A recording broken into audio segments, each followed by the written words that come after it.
JavaScript में data के कितने टाइप्स होते हैं। जैसा कि पिछली क्लास में हमने तीन तरह के तरीक़ों से वेरिएबल्स को बनाना सीखा था। हर वेरिएबल की एक वैल्यू होती है। इस क्लास में हम वेरिएबल्स की वैल्यूज़ के अक़साम के बारे में बात करेंगे। एक वेरिएबल है जिसका नाम क्या है x, और उसकी जो वैल्यू है वो क्या हमने लिखी है 1 2 3। ये जो 1 2 3 है ये क्या है, नंबर्स है। क्या है, नंबर्स है। और अगर मैं यहाँ पे कर देता हूँ ऐसे अहमद, ये क्या है, ये अल्फ़ाबेटिक डाटा, ठीक है, इसको हम अल्फ़ाबेट्स बोलते हैं। इसमें और उसमें फ़र्क है।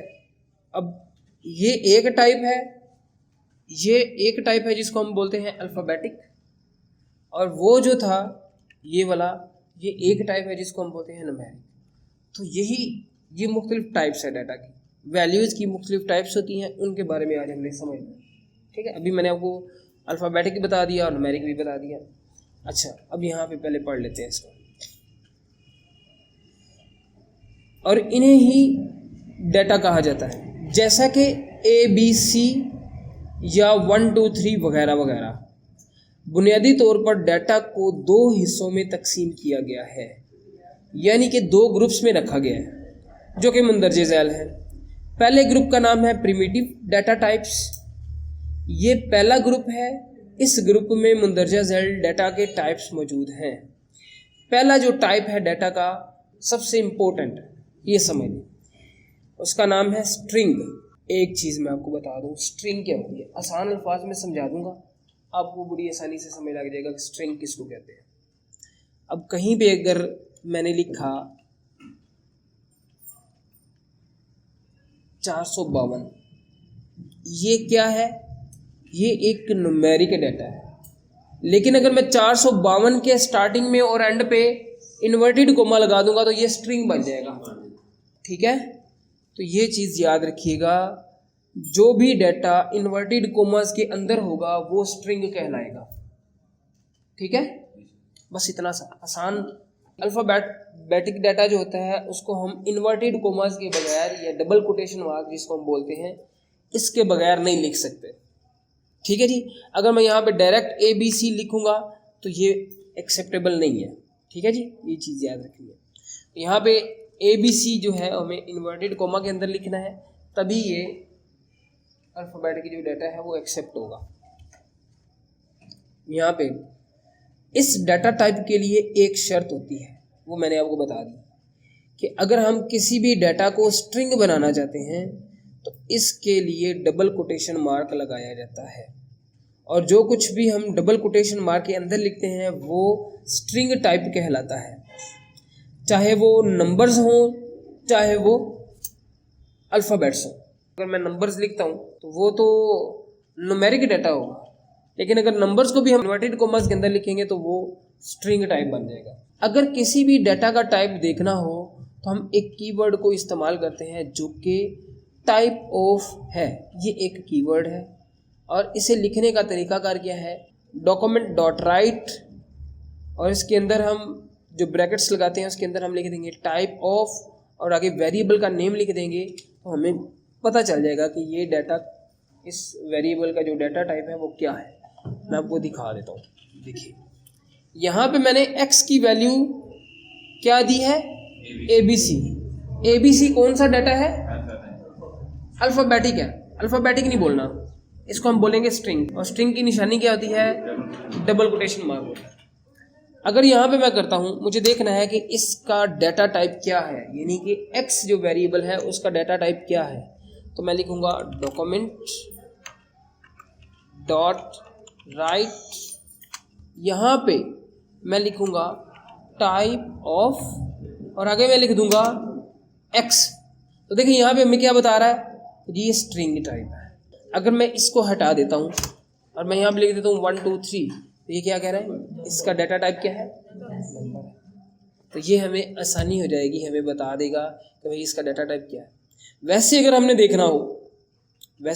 देखना हो तो यहाँ पे भी बता सकता है, अगर हम टाइप ऑफ नहीं भी लिखते तो। देखिए, अगर मैं इसको ख़त्म कर देता हूँ, मैं लिख देता हूँ x, तो देखिए यहाँ पे जो इसको बोलते हैं इंटेलिजेंस, क्या बोलते हैं? इंटेलिजेंस। यहाँ पे हमें बता रहा है कि आपने x को प्रिंट करवाया है, ये जो पहला x है, x को प्रिंट करवा रहे हैं और x का जो वेरिएबल है वो वैर के साथ डिक्लेयर किया गया है, ठीक है। और उसके अंदर जो डाटा टाइप है वो क्या है? नंबर है। तो यहाँ पे भी ये हमें बताएगा कि x का डाटा टाइप क्या है? नंबर है। तो टाइप ऑफ लिखें या ना लिखें ये हमें इंटेलिजेंस के अंदर स्टार्टिंग में बता देगा। अच्छा, अगर मैं यहाँ पे इसको ख़त्म करके यहाँ पे मैं कर देता हूँ दोबारा स्ट्रिंग कर देता हूँ, इसी को नंबर्स को मैं स्ट्रिंग कर देता हूँ। अब ये नंबर्स हैं बेसिकली, लेकिन ये डबल कोटेशन मार्क के अंदर है, तो ये क्या बन जाएगा? स्ट्रिंग। अब देखना, अगर मैं यहाँ पे x लिखता हूँ तो ये कह रहा है x जो है वेरिएबल है और उसका डाटा टाइप क्या है? स्ट्रिंग है। मैं इसको डबल कोटेशन मार्क को ख़त्म कर देता हूँ और डायरेक्ट 1 2 3 लिखता हूँ, तब भी मुझे ये 1 2 3 ही प्रिंट करवाएगा। लेकिन इस वक्त इसका डाटा टाइप क्या है? नंबर है। लेकिन अगर मैं इसको कर देता हूँ इन्वर्टेड कोमा के अंदर, तब भी ये 1 2 3 ही प्रिंट करवाएगा, लेकिन इस वक्त इसका जो डाटा टाइप है वो स्ट्रिंग हो चुका है, ठीक है। नज़र वो वैसा ही आ रहा है, नंबर ही ये नज़र आ रहा है, लेकिन अगर हम इसको कैलकुलेट करने की कोशिश करेंगे तो ये कैलकुलेटर नहीं होगा। मैं आपको एक एग्जांपल दे देता हूँ, देखिए मिसाल के तौर पर मैं इसको ख़त्म कर देता हूँ। यहाँ पे लिख देते हैं जी 1 2 3, नीचे भी मैं y इज इक्वल टू यहाँ पे लिख देता हूँ जी 2 5, ठीक है। अगर मैं इन दोनों को जमा करना चाहता हूँ तो डॉक्यूमेंट डॉट राइट और इसके अंदर मैं करूँगा x प्लस वाई, तो देखो उसने क्या कर दिया? उनको जमा कर दिया। लेकिन अगर मैं यहाँ पे इसको एक मिनट ख़त्म कर देता हूँ, अगर मैं यहाँ पे करता हूँ इनको स्ट्रिंग कर देता हूँ, ये भी स्ट्रिंग हो गया और ये भी स्ट्रिंग हो गया। वैसे नज़र तो हमें ये नंबर ही आ रहे हैं, लेकिन अब देखना ज़रा x प्लस वाई, अब क्या हो रहा है? अब कंकैटिनेशन हो रहा है। कंकैटिनेशन का मतलब होता है जोड़ना, दो चीज़ों को आपस में जोड़ देना। अब ये कैलकुलेशन नहीं हो रही बल्कि कंकैटिनेशन हो रही है, मतलब उसने उसके साथ दूसरे को जोड़ दिया, बस ये काम कर रहा है। तो अगर ये स्ट्रिंग टाइप होगा, ये भी स्ट्रिंग टाइप होगा, तो इन दोनों को आपस में जोड़ देगा। और अगर ये डाटा टाइप नंबर टाइप होगा तो फिर ये इनको आपस में कैलकुलेट कर देगा। उसके बाद आता है जी नंबर। तमाम नंबर जो कि बगैर डबल कोटेशन मार के लिखे जाते हैं, इन सब का डाटा टाइप नंबर कहलाता है।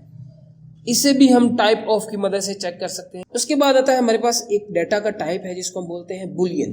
किसी भी वेरिएबल की वैल्यू में ट्रू या फॉल्स हो तो ये बुलियन टाइप कहलाता है। इसका काम क्या होता है, ये किस तरीके से काम करता है और ये कहाँ कहाँ पे यूज किया जाता है, इसको समझना हम आगे चल के समझेंगे क्लासेस के अंदर, जब हम इस चैप्टर के अंदर आएंगे। जस्ट अभी मैं आपको इनके टाइप्स के बारे में बता रहा हूँ।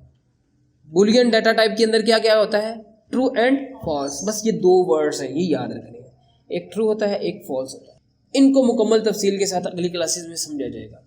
उसके बाद आता है नल, NULL नल। किसी भी वेरिएबल की वैल्यू को नल रखने के लिए इस टाइप को इस्तेमाल किया जाता है। इनके फ़ायदे अगली क्लासेस में जानेंगे। नल का मतलब होता है खाली। क्या होता है? खाली। तो अगर हमें किसी भी वेरिएबल की वैल्यू को नल रखना हो तो हम डायरेक्ट NULL लिखेंगे, नल। अच्छा, यहाँ पे आखिरी जो डाटा टाइप है हमारे पास प्रिमिटिव डाटा टाइप्स के अंदर, वो है जी अनडिफाइंड डाटा टाइप। किसी भी वेरिएबल में वैल्यू का ना होना अनडिफाइंड डाटा टाइप कहलाता है। इसकी एग्जांपल मैं आपको दे देता हूँ। देखें, यहाँ पे मैं इस सभी को कर देता हूँ ख़त्म। यहाँ पे लिख देते हैं जी वेर x, और मैंने इसकी वैल्यू को डिक्लेयर नहीं किया, इसकी वैल्यू को डिक्लेयर नहीं किया, मतलब इज इक्वल टू लगा के इसके अंदर वैल्यू नहीं दी। अब अगर मैं यहाँ पे करता हूँ डॉक्यूमेंट डॉट राइट और इसके अंदर मैं लिख देता हूँ x, तो यहाँ पे क्या आ रहा है? Undefined data type. अनडिफाइंड का मतलब होता है ऐसा वेरिएबल जिसके अंदर वैल्यू मौजूद ना हो। बात समझ लगी? उस डाटा टाइप को हम अनडिफाइंड डाटा टाइप कहते हैं। नॉन प्रिमिटिव डाटा टाइप्स के बारे में, ये दूसरा ग्रुप है जिसमें सिर्फ दो डाटा टाइप्स मौजूद हैं। एक होता है ऑब्जेक्ट और एक होता है एरे। एरे किसी भी वेरिएबल की वैल्यू में लिस्ट बनाना एरे टाइप कहलाता है। जैसा कि यहाँ पे एक एग्जांपल दे दी मैंने कि अगर मुझे किसी भी वेरिएबल के अंदर एक से ज़्यादा नेम्स को ऐड करवाना हो तो उसका तरीकाकार क्या होता है, मैं यहाँ पे आपको प्रैक्टिकली करके दिखाता हूँ। देखिए यहाँ पे मैं लिखता हूँ वेर और x लिख लेते हैं इज इक्वल टू। अब अगर मुझे इस x के अंदर एक लिस्ट बनानी है नेम्स की, ठीक है, तो उसका तरीकाकार क्या होगा कि हम बड़ी ब्रैकेट लगाते हैं, बड़ी ब्रैकेट स्टार्ट करते हैं और इसके अंदर हम लिस्ट बनाते हैं। इन्वर्टेड कॉमा के अंदर पहली लिस्ट बनाएंगे, जैसे कि मैं लिख देता हूँ जी लाहौर, टाइप हो गए।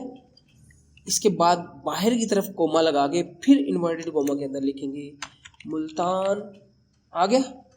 इसी तरह बाहर की तरफ कोमा लगा के फिर इन्वर्टेड कोमा के अंदर लिखेंगे जी कराची। अब अगर मुझे किसी भी जगह पे सिर्फ कराची को प्रिंट करवाना है, बाकियों को प्रिंट नहीं करवाना, तो फिर ये एरे टाइप डाटा जो है वो हमारी मदद करेगा। इस वक्त जो x की वैल्यू है उसके अंदर कौन सा डाटा टाइप है, एरे टाइप। एरे टाइप उस डाटा टाइप को कहते हैं जिसमें हमारी लिस्ट मौजूद हो, नेम्स। जावास्क्रिप्ट में एरे और ऑब्जेक्ट को एक ही किस्म माना जाता है, सिर्फ जावास्क्रिप्ट की बात कर रहा हूँ, जबकि दूसरी लैंग्वेजेस में इन दोनों के दरमियान फ़र्क होता है। अब देखिए अगर मैं यहाँ पे मैंने एरे बनाया, एक एरे बनाने का एरे की निशानी क्या होती है ये, तो यहाँ पे अगर मैं चेक करना चाहता हूँ कि इसका डाटा टाइप क्या है, मैं x लिखूँगा x, तो यहाँ पे देखिए ये ऑब्जेक्ट बता रहा है, यहाँ पे उसका टाइप क्या बता रहा है, ऑब्जेक्ट। तो यहाँ पे मैंने क्या बताया कि जावास्क्रिप्ट में एरे और ऑब्जेक्ट को एक ही माना जाता है। अगर आप एरे बना रहे हैं तो उसको भी ये ऑब्जेक्ट ही काउंट करेगा, और अगर आप ऑब्जेक्ट बना रहे हैं तो उसके अंदर भी ये ऑब्जेक्ट ही काउंट होगा।